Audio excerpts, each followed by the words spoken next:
Okay, here's another shot of my finger.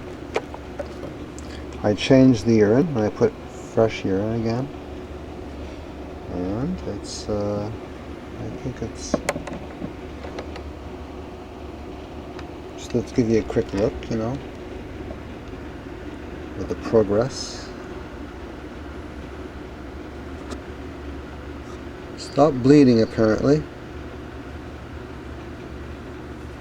But if I stretch my hand, you know, if I extend my fingers, I feel a very stinging sensation somewhere. One little spot in there is really I felt real pulling tension, you know.